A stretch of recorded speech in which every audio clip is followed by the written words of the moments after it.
আলোচনায়, ওয়াজে, মসজিদে, মাহফিলে, সর্ব জায়গায় এই হাদিসটা প্রত্যেকেই এবারতরা পড়ে। এবারতরা হলো বিসমিল্লাহির রহমানির রহিম, সাতাফতারিকু উম্মতি সাবউ সালাসুনা সাবিলা কুল্লুহুম ফিন্নার ইল্লা মিল্লাতান ওয়াহিদাতান। নবীজি বলছেন, আমার উম্মতের মাধ্যমে 73 দলে বিভক্ত হবে। কত দলে? 73 দলে বিভক্ত হবে। উম্মতের মধ্যে নামাজ পড়নেওয়ালা, রোজা রাখনেওয়ালা, হজ করনেওয়ালা, জাকাত দেনেওয়ালা, কালেমা পড়নেওয়ালা, টুফি দাড়ি আস্তেন জুব্বা পাগড়ি ঢিলা করে পর্দা পশিদা করনেওয়ালা 73 দলে বিভক্ত হবে। অচিরেই নবী গায়েব জানে কি জানে না? নবীজি গায়েব জানে কি জানে না? নবী শব্দের অর্থ কি? হায় রে গাডা মার্কা মৌলবীরা, নবী বলে ঠিক, কিন্তু নবী শব্দের অর্থই জানে না। নাবা শব্দ থেকে নবী, নাবা শব্দ অর্থই হলো গায়েবের খবর দেনেওয়ালা। গত 2 দিন আগেই দেখলাম ফেসবুকে এক খারিজি মৌলবীরে ধরছে আরেক মোল্লায়, দয়াল নবীজি নাকি 40 বছরে নবুয়ত প্রাপ্ত হচ্ছে। তার পূর্বে তিনি ছোটকালে তিনি নবী না। সে এইটাই বুঝিতে চায়, ছোটকাল, শিশুকাল, কৈশোর, যৌবনকাল গেছে। মানুষ কৈশোরকাল, শিশুকাল, যৌবনকাল পর্যন্ত অনেক পাপ করে, মন্দ করে। সুতরাং নবী 40 বছর আগে নবী হইতে পারে না, অস্বীকার করছে। তখন সুন্নি আলেম কিতাব দিয়ে হেরাত ধরল যে দেখো, তুমি জবাব দাও, মিশকাত শরীফের হাদিস দিয়ে জবাব দাও। দয়াল নবীজি বলেছেন আদম হাওয়া, হাওয়া তো পরে হদম, আমাদের আদি পিতা আদম আলাইহিস সালাম যখন পানি এবং মাটিতে মিশ্রিত, তখন আমি নবী ছিলাম, তখন নবী ছিলাম। আদম সৃষ্টিরও পূর্বে তিনি নবী। অথচ আমাদের দেশের এই মোল্লার দলেরা তাহারা বলতেছে নবী নাকি 40 বছরে নবুয়ত প্রাপ্ত হচ্ছে। কত হাস্যকর কথা। আসুন, যত বিরোধ, যত মতবাদ শুধু নবীজি নিয়ে। যখন নবীজি বললেন আমার উম্মতের মাধ্যমে 73 দলে বিভক্ত হবে, সকলেই জাহান্নামী, একমাত্র এক দল জান্নাতি হবে, তখন সাহাবীরা জিজ্ঞেস করলেন মান হুম ইয়া রাসূলুল্লাহ, নবী গো কারা জান্নাতি হবে? তখন দয়াল নবীজি বলেছেন মা আনা আলাইহি ওয়া ইতরাতি, অর্থাৎ আমি এবং আমার ইতরাত, অর্থাৎ আমার আহলে বাইতের পথ মত অনুসারে যাহারা জীবন যাপন করবে, সাধন ভোজন করবে, তাহারাই একমাত্র জান্নাতবাসী। তাহলে এই কথার দ্বারা কি প্রতীয়মান হয় না যে 72 দলে নবী এবং নবীর আহলে বাইতকে মানবে না? ঠিক না? কিন্তু এই দলগুলো তো আগেই ছিল। 73 দলে বিভক্ত, এটা দয়াল নবীজির সময় ছিল। মুনাফিক ছিল কিনা? ছিল না? মুনাফিক ছিল। মুনাফিক কি অন্য বৌদ্ধ ধর্মের মুনাফিক, হিন্দু ধর্মের, খ্রিস্ট ধর্মের, ইহুদি ধর্মের, জৈন ধর্মের? তারা কোন ধর্মের? মুসলমান ধর্মের মুনাফিক। তাই একটা সূরাও নাজিল হয়েছে, সূরা মুনাফিকুন। অর্থাৎ নামাজ পড়বে, রোজা করবে, হজ করবে, যাকাত দিবে, জীবনে একটি পাপ কাজ করবে না, তারপর সে কি মুনাফিক। মুনাফিক কারে বলছে জানেন? মুনাফিকের মাদ্দুর নাফকাতুন, অর্থাৎ মুনাফিকের মাথার তালু থেকে পায়ের তালু পর্যন্ত আপামর সর্ব অঙ্গটাই নাপাক।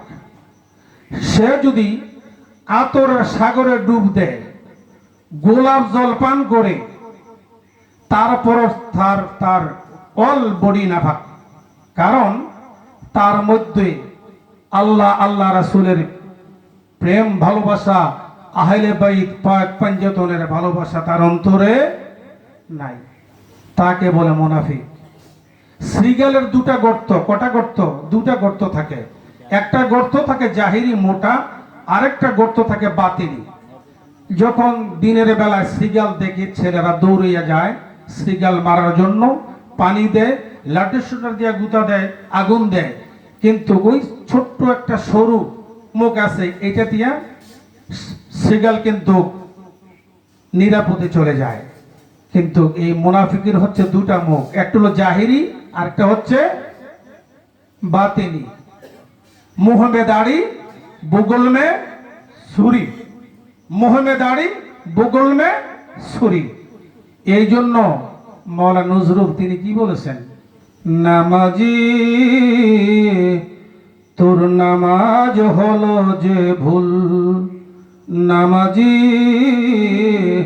তোর নামাজ হলো যে ভুল, মসজিদে তুই রাখলি সেজদা, সর ইমানের মূল, নামাজ হলো যে ভুল। দেখেন মাওলানা নজরুল কত বড় দ্রষ্টা, কত বড় দ্রষ্টা।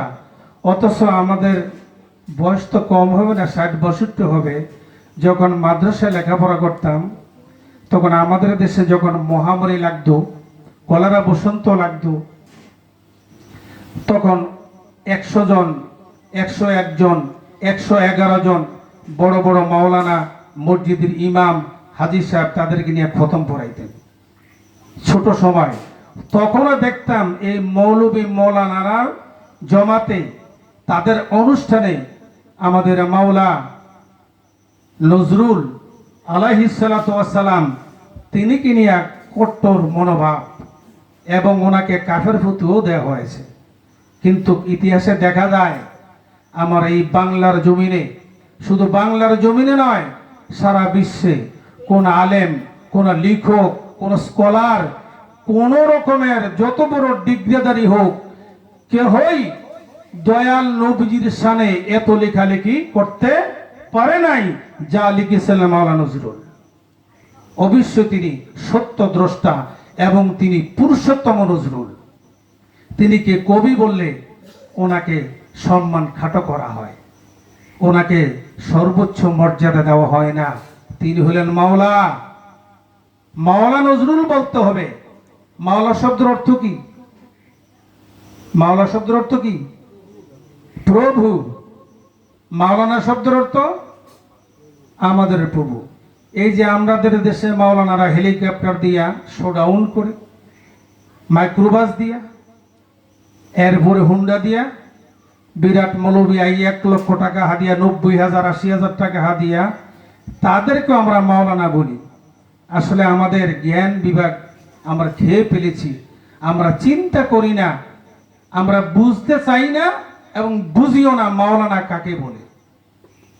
এই যে মোল্লা মৌলবীকে আমার প্রভু, আমাদের প্রভু, অথচ মাওলা যিনি মহা মাওলা, যিনি সমস্ত মাওলাদের মাওলা, নবী মুহাম্মদ আলাইহিস সালাতু ওয়াস সালাম, তিনির পরে মাওলা হইলেন মাওলা আলী আলাইহিস সালাতু ওয়াস সালাম। এই মাওলার সাথে যাদের যোগ সাজ নাই, মাওলাদের সাথে যাদের কানেকশন নাই, মাওলাদের সাথে যাহাদের সংযোগ নাই, তাহারা মাওলা ও মাওলানা হয় কিভাবে?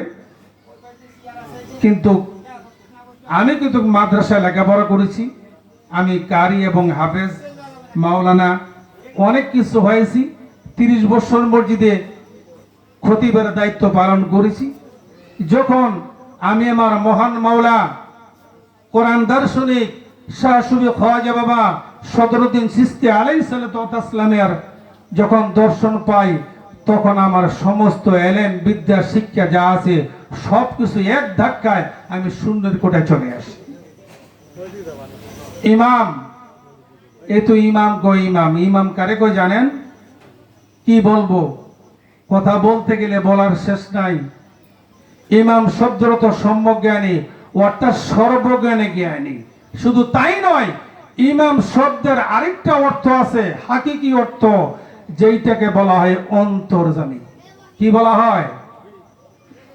বাংলাদেশের 18 কোটি জনসাধারণের যদি আমি ইমাম হই, 18 কোটি জনগণ যদি আমার পিছনে মুক্তাদি হয়ে আমাকে ইমাম হিসাবে নিযুক্ত করে, আমার প্রয়োজন এই 18 কোটি লোকের অন্তরের খবর যিনি জানেন তিনি হইলেন ইমাম।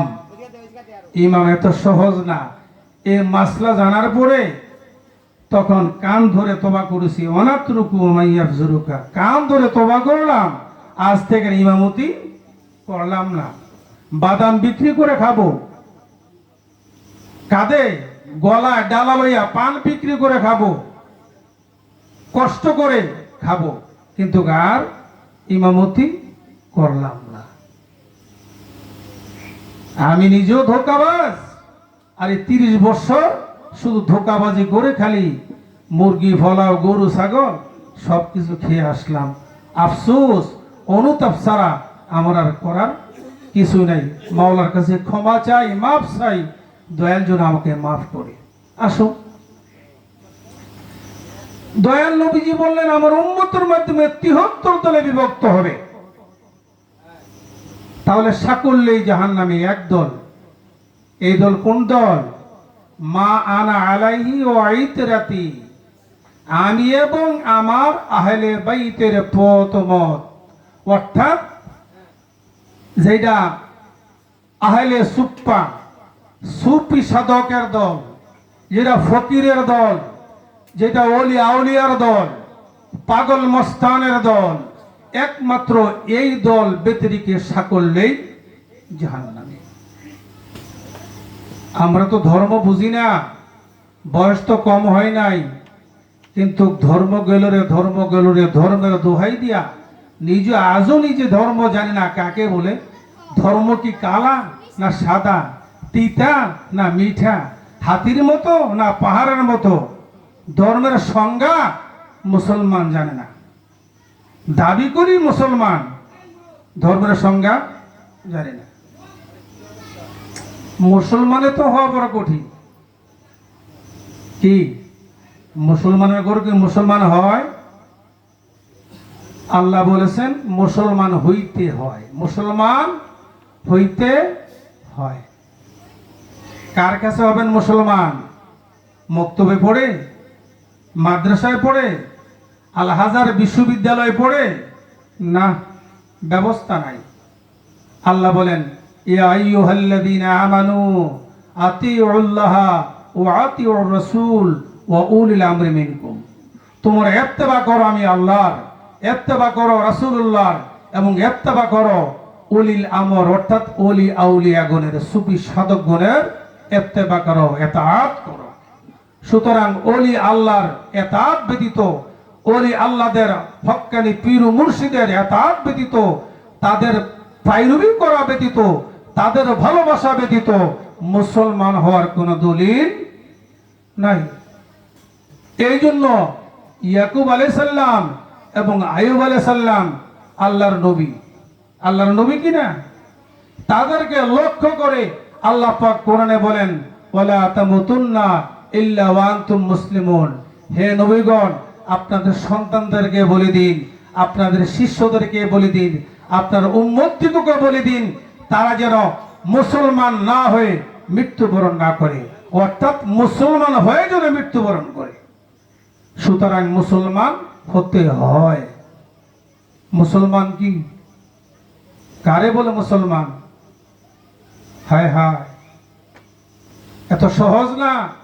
মুসলমান হতে হয় আসলেম শব্দ হইতে মুসলিম, অর্থাৎ একজন আহলে বাইত কর্তৃক, পাক পঞ্জতন কর্তৃক, সুফি সাধক কর্তৃক, একজন হক্কানি সৎ গুরুর কাছে সম্পূর্ণরূপে যিনি আত্মসমর্পণ করেছেন তিনি হলেন মুসলমান। আত্মসমর্পণ ব্যতিরেকে মুসলমান হওয়ার কোনো ব্যবস্থা নাই। তাই আল্লাহর হাবিব নূরে খুদা মুহাম্মদ রাসূলুল্লাহ সাল্লাল্লাহু আলাইহি ওয়াসাল্লাম তিনি বলেছেন, একজন হাজী সাহেব 70-80 বছর বয়স, সমস্ত ধর্মকর্ম করেছে, মক্কাতে হজ করতে গিয়েছে, জিল হজের 1 তারিখ থেকে 10 তারিখ পর্যন্ত সালাত করেছে, সিয়াম করেছে, হজ কুরবানি সব কিছু করেছে। ওই ব্যক্তি খানে কাবার চৌকাটে সেজদারত অবস্থাও যদি মারা যায়, খানে কাবার চৌকাট হচ্ছে সবচেয়ে বড় পুণ্যের জায়গা, বড় সওয়াবের জায়গা। খানে কাবার চৌকাটে যদি সেজদারত অবস্থাও মারা যায়, ওই ব্যক্তি কাফের মুশরিক হইয়া মারা গেল। কারণ কি? আল্লাহর নবী অন্তর জানে কি না? আল্লাহর নবী জানে কি জানে না?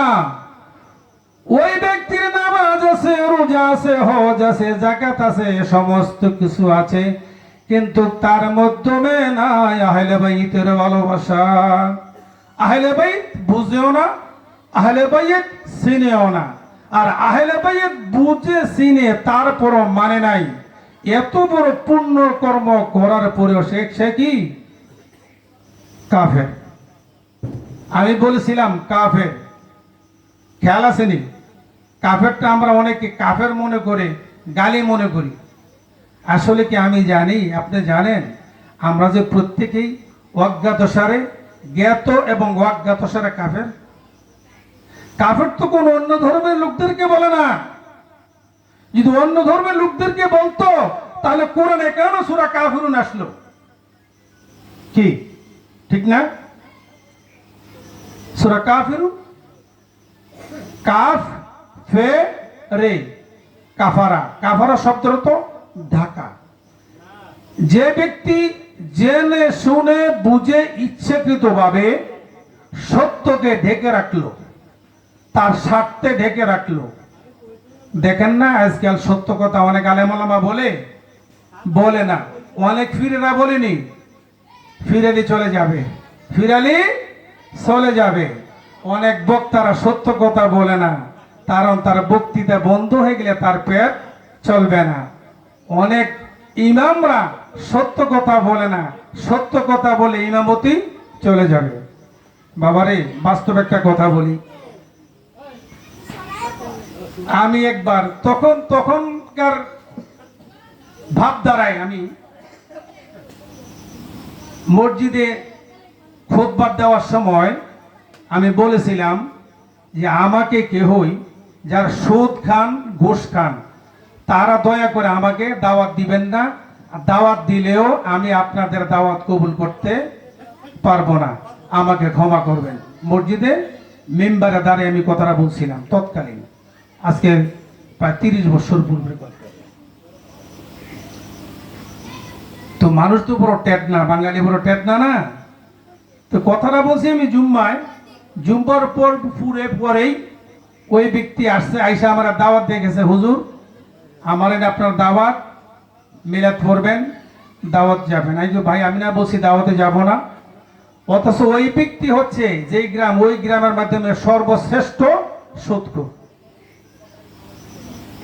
5 কেজি গরু মাংস, মুরগির মাংস 5 কেজি আনছে, আমি কিন্তু যাই নাই। পরদিন সকালে ফজর নামাজ পড়ে আমি আস্তে আস্তে রওনা দিচ্ছি, বাজার করব। অর্থাৎ আমি আর আমার পরিবার ছোট্ট একটা জায়গায় থাকি, তরকারির জন্য যাব। আমি তো জানি না দাওয়াত না খাওয়ার কারণে যে ওই ব্যক্তি ক্ষিপ্ত হয়ে রয়েছে, আমি জানি না। হঠাৎ করে ও এক ব্যক্তি কুশর বেছে, কুশর বুঝত, আক বেছে।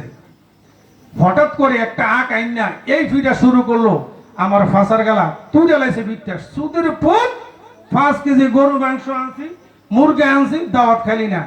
ভাই আমি বেহুশ হয়ে গেছি ফিটা খাইয়া। একটা লোক, অথচ কানায় কানায় পরিপূর্ণ হয় জুম্মার দিন। মুসল্লি তো কম না, যেখানে একটা না 14 বছর আমি ছিলাম। একটা লোক প্রতিবাদ করলো না, আমার ফাঁসার গেলা হুলে লিছে কুয়ুর দিয়ে ফিটটা। ওই কি রে বললাম, তো বুঝেন নেই, এই সত্য কথা বললে এই কুয়ুরি পিঠা খাওয়ান লাগবো, এই মুহূর্তে যাবো গা। এটা আমি বাস্তব আমার জীবনে একটা ঘটনা আমি বললাম। এই সত্য